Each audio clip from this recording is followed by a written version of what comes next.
বিসমিল্লাহির রহমানির রহিম। আজকে বাংলাদেশ জাতীয়তাবাদী দল কেন্দ্রীয় অফিসের সামনে দাঁড়িয়ে 27শে অক্টোবর সন্ধ্যার সময় কথা বলছি। আজকের এই সন্ধ্যাটাই হচ্ছে আগামীকালকে সকালের সূর্য উদয়ের একটা উদিত সূর্যর উদিত আকাশের রক্তিম আভা নিয়ে আজকে পার্টি অফিস শোভা পাচ্ছে।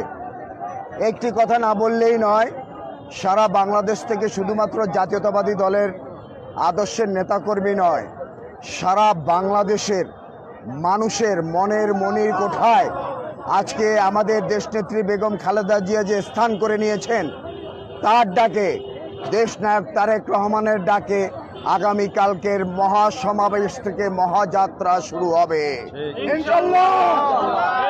এই মহাযাত্রা হবে আমরা শান্তিপূর্ণভাবে।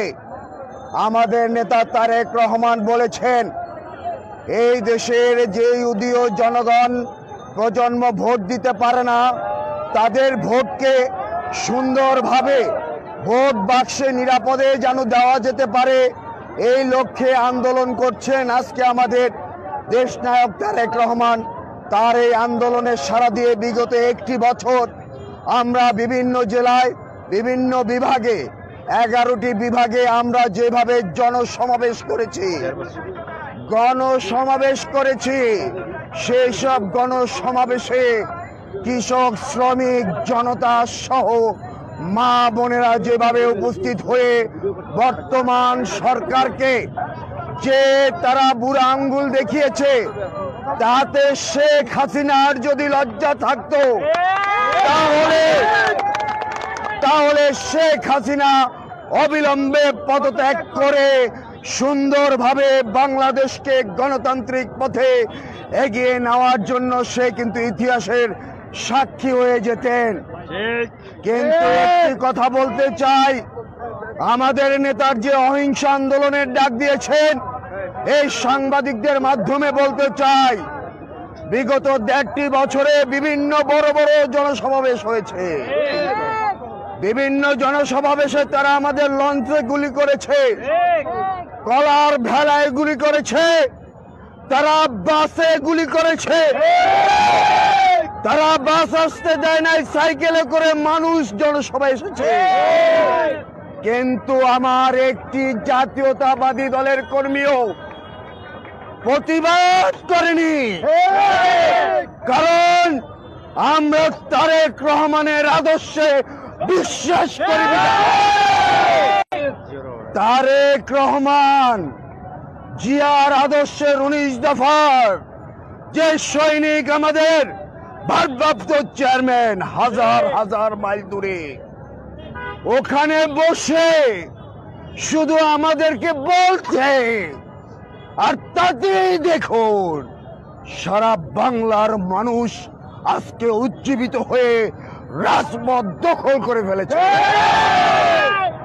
আর শেখ হাসিনা, তুমি দেখো, পদ্মা সেতুর নামে, শান্তি সমাবেশের নামে তুমি নিজে উপস্থিত থেকে তোমার এমপিরা লুঙ্গি, শাড়ি, ডিম বিলানোর পরেও তোমার অর্ধেক জনসভা খালি থাকে। তোমার লজ্জা হওয়া উচিত। তুমি শান্তি সমাবেশের নামে 71 সালের সে শান্তি বাহিনীর কথা মনে পড়ে গেল, রাজাকারদের কথা মনে পড়ে গেল। আমরা উজ্জীবিত শহীদ জিয়ার আদর্শে বাংলাদেশের গণতন্ত্র প্রতিষ্ঠা করার জন্য রাজপথে আন্দোলন করছি। আর তুমি শান্তি সমাবেশের নামে অস্ত্রগুলি দিয়ে, পুলিশের লাঠির বাহিনী দিয়ে, ছাত্রলীগ, যুবলীগ দিয়ে আমাদের মা বোনের ইজ্জত ভর্ম করছো তোমরা। আমিনুল ভাইয়ের বাসায় হামলা কেন?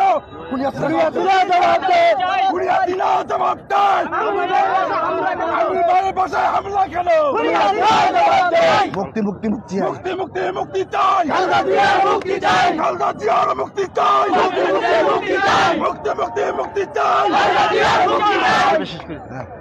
এর একটি কথা বলে শুধু বাজার অর্থনীতি নয়, আমার নেত্রী যে বাংলাদেশের টাকা যে রিজার্ভ রেখে এসেছে, তুমি শেখ হাসিনা নির্লজ্জের মতো বলো আমি সবকিছু বন্ধ করে দিব, আমি রিজার্ভ রেখে যাব তোমার বাপের টাকা। তুমি যদি রাখো তাহলে ডলারের দাম তোমার দিতে হবে 66 টাকা। বেগম খালেদা জিয়ার সময় আমাদের মাথায় জনপ্রতি লোন ছিল ৬,০০০ টাকা, আর আজকে তুমি ১,৫০,০০০ টাকা। আমার সন্তান জন্ম নিলে তার মাথায় ১,৫০,০০০ টাকা লোন। এবং আগামীকালকার জনসমাবেশে ইনশাল্লাহ আপনাদের মাধ্যমে দেখবেন সারা বাংলাদেশের মানুষ, শুধু পল্টন না সারা ঢাকা শহরকে অচল করে দিয়ে শেখ হাসিনাকে তারা জনগণের সরকার প্রতিষ্ঠিত করবে ইনশাল্লাহ।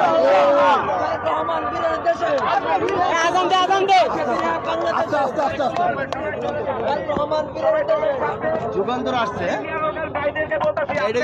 সবাইকে চলে যেতে সাহায্য করেন। আপনারা গ্যাদারিং করেন না, আগামীকালের সুশৃঙ্খলের প্রোগ্রামের জন্য বাধাগ্রস্ত করেন না, সবাই চলে যান। ভাইয়া সবাইকে রিকোয়েস্ট করতেছে আপনারা সবাই। আপনি কোন থানা? পূর্ব থানা। কি উত্তর উত্তর উত্তর উত্তরা পূর্ব থানা? উত্তর পূর্ব থানা। আমির ভাইয়ের বাসায় হামলা হয়েছে না, ও, আপনি কি ওয়ার্ডে আছেন না থানায়? ওয়ার্ডের দপ্তর সম্পাদক, এই জন্য এটা করাইছে।